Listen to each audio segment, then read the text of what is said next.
আসসালামু আলাইকুম রহমতুল্লাহ। প্রিয় দর্শক, সূরা লাহাব পরে কাপড়ে গিরা দিলে কি হয়? হ্যাঁ প্রিয় দর্শক, সূরা লাহাব পরে কারো ব্যবহৃত কাপড়ে গিরা দিলে কি হয়? খুবই কার্যকরী, পাওয়ারফুল, ক্ষমতা সম্পন্ন আমল আজকে আপনাদের সাথে শেয়ার করতে যাচ্ছি।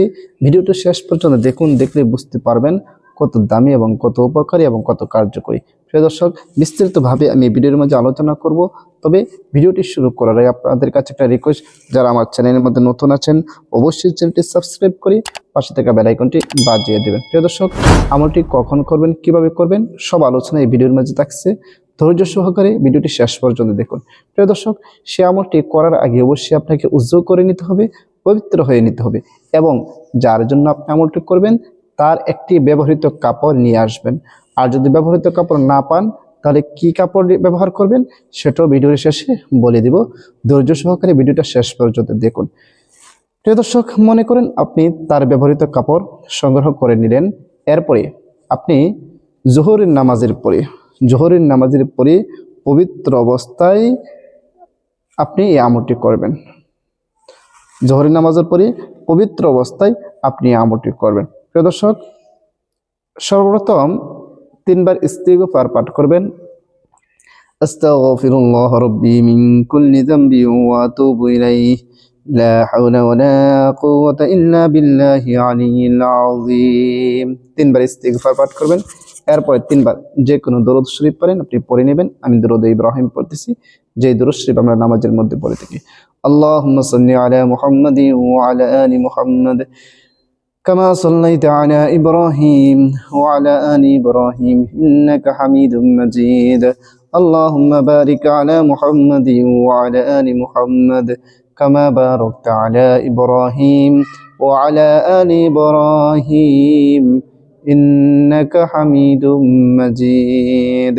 এরকম ভাবে 3 বার ইস্তিগফার এবং 3 বার দরুদ শরীফ পড়া যখন শেষ হয়ে যাবে, এরপরে এই কাপড়টি হাতে নেবেন, নিয়ে পড়বেন أعوذ بالله من الشيطان الرجيم بسم الله الرحمن الرحيم تبت يدا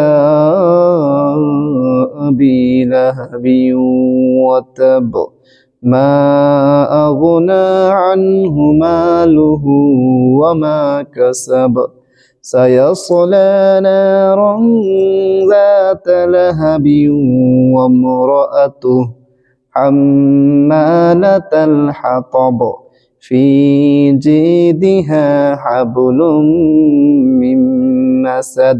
এরপর যে কাপড়টি নিয়েছেন সেই কাপড়ের মাঝে একটি গিরা বা ফু দিবেন, ফু দিয়ে একটি গিরা দিবেন।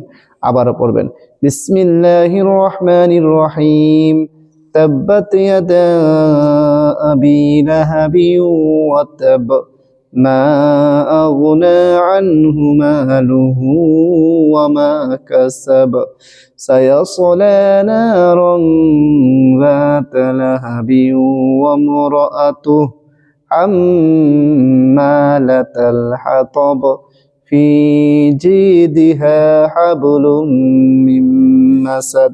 আবারও কাপড়ের মাঝে একটি ফুল দিবেন, দিয়ে গিরা দেবেন। এরকম ভাবে সূরা লাহাব 3 বার পরে 3টি ফুল দিয়ে কাপড়ের মাঝে 3টা গিরা দিবেন। আশা করি বুঝতে পেরেছেন। এরপরে আবারও শেষে যে কোনো দরুদ শরীফ পড়েন, আপনি 3 বার পড়ে নেবেন সাল্লাল্লাহু আলাইহি ওয়াসাল্লাম সাল্লাল্লাহু আলাইহি ওয়াসাল্লাম সাল্লাল্লাহু আলাইহি ওয়াসাল্লাম। এরপরে আরও 2টি ফু বা দম করবেন সেই কাপড়ের মাঝে, যেটার মাঝে 3টা গিরা দিয়েছেন। আপনার আমল করা শেষ। প্রিয় দর্শক, এই আমলটি যদি আপনি তার ব্যবহৃত কাপড় পান তাহলে এভাবে করবেন, আর যদি ব্যবহৃত কাপড় না পান তাহলে কিভাবে করবেন সেটাও বলে দিচ্ছি। আসুন আমরা জেনে নিই এই আমলটি করলে কি হবে।